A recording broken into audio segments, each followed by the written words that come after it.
Hi everyone, welcome to my YouTube channel. This video is the second video in English, informative video. I'm going to talk about preservation rhinoplasty. I have a lot of requests from my patients. They want to learn what is preservation rhinoplasty. I know that once you decide to get rhinoplasty, you immediately make research in internet, but there are a lot of information you confuse, because what is structural rhinoplasty? What is preservation rhinoplasty? Is it related with open or closed approach, or there is also hybrid rhinoplasty which makes you confused? So I will tell you everything. I will use the language which you can understand, because medical terms are also confusing. So let's start. What is rhinoplasty? Once we change the shape of the nose, once we change the skeleton of the nose, you call it nose job, we call it rhinoplasty in medical language. So once we decide to change of the nose, most of the time we are dealing with the bump or hump on the bridge of the nose, and we change the shape of the tip. We can make rotation, we can make derotation, we can make projection, we can make deprojection. So we can change entire shape of the nose. Depends on your face and on your wish, and also depends on the technique which doctor use. So in my region, Europe, Middle East, most of the time we are dealing the noses with hump. Then we do reduce, we do make reduction. Once you excise something and rebuild, we call it structural rhinoplasty. I mean, if you have a bump on the bridge of the nose, and if we resect that bump with rasp, with hammer, or with some power instruments like piezo, burr, so it doesn't matter which instrument, I'm just talking about the entire technique. Once you resect, once you make resection of this bump, we open the roof of the bridge, because it's like pyramid. Once you resect the roof of the pyramid, you're opening the roof, and you have to reconstruct, you have to rebuild. Then you need some graft materials. We use cartilage for it. Most of the time we harvest the cartilage from inside of the nose.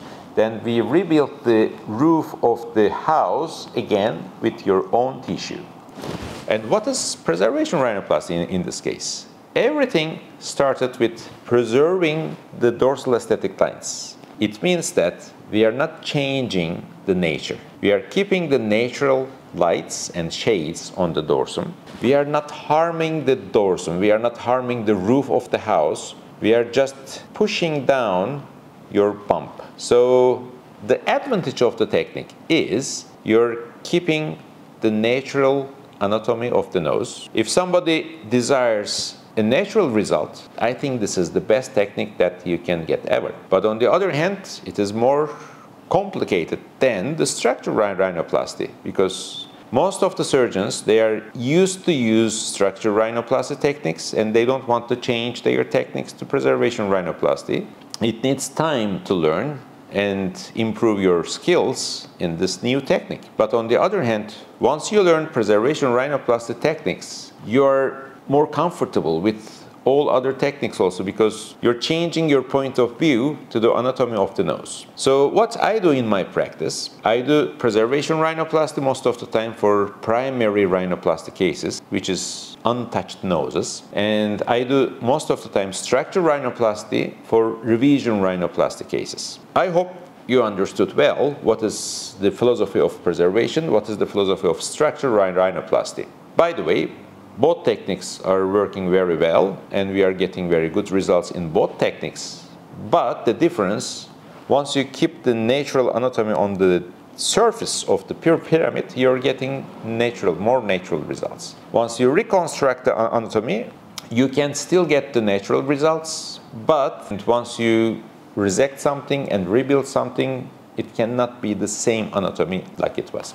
And another most common question is if the preservation rhinoplasty related with closed approach, and what does it mean in this case if you do open preservation rhinoplasty? People confuse a lot. Even doctors confuse a lot about this issue, because once we call it preservation, the term sound is like you're not operating. You're just pushing down with your finger. But it's not that way. The surgical time is approximately the same. Instead of working on the surface of the pyramid, we are working on the base of the pyramid.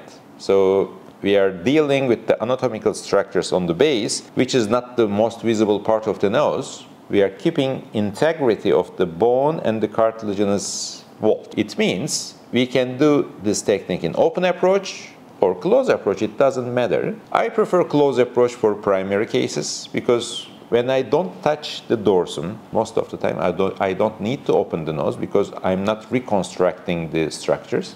But on the other hand, some noses are very difficult to treat with close approach, especially the tip deformities, asymmetric noses. Then sometimes 5% of my cases I do open approach, primary rhinoplasty with preservation technique. So there is no significant relation between the open or close and the preservation and structure, but most of the time if I do structure rhinoplasty, I prefer open approach. If I do preservation rhinoplasty, I prefer close approach. Open is not the problem for the scar most of the time. Usually difference, if you want to learn, we always cut the skin and some structures when we do surgery. When we use close approach, your stitches will be on the side, and if we do open approach, you have additional few stitches on the midline here, which is not the visible part of the nose, and which heals very nice. Even patients, they don't remember was it open approach or close approach in long term because the incision is not visible. And we are not opening the nose like book, like this. We are opening just few millimeter additional incision. But there is also hybrid rhinoplasty. A lot of doctors are mentioning that they are doing hybrid techniques. A lot of literature are saying that there are also hybrid techniques. I have also my own hybrid technique actually.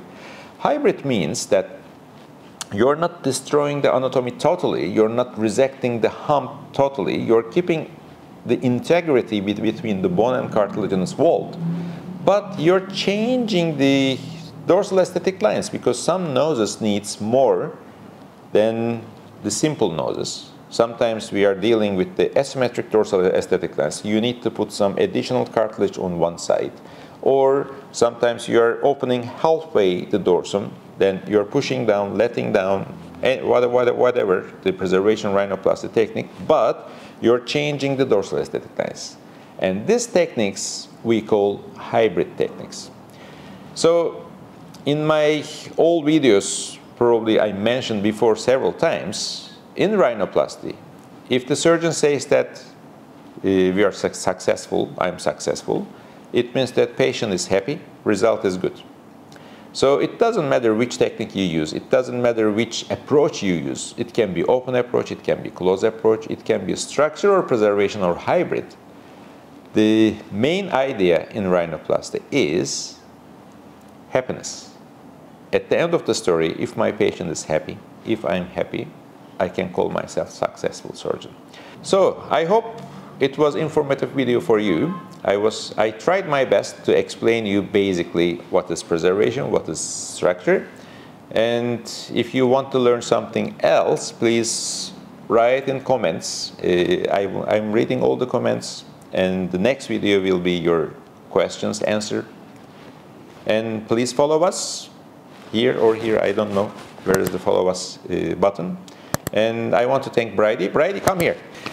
She is the director of our YouTube channel. She is the editor. Yeah. Thank you, Bridie. Thank you. Good job. Yes. So if you want to learn something in this channel, yeah, just write in the comments on YouTube. We do look at them weekly, so make sure to ask anything you want and we'll film it for you. So the next video depends on what you want. Just text us.